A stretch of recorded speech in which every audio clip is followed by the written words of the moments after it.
Okay, so why the lemon electrochemical cell fire occurs?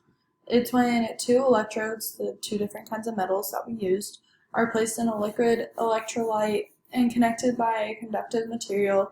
They then generate electricity. And the lemon juice is a good electrolyte, which makes the tangy fruit a perfect fire starter. Another way that has also been used is by a potato.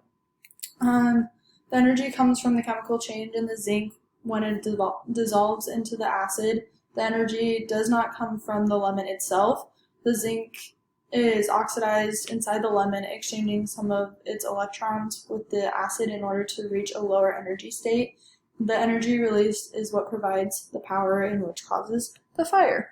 And then here's my experiment. You can see the paper towel on the back caught a little bit of fire, but overall it didn't burn like too much. The paper towel on its own caught fire pretty quick just because it's pretty dry and it's also a paper towel, which burns really easily. But besides that, I kind of had a hard time getting it started because the wires on mine aren't sticking out super far and I was struggling with trying to get them out. So yeah, that's my lab.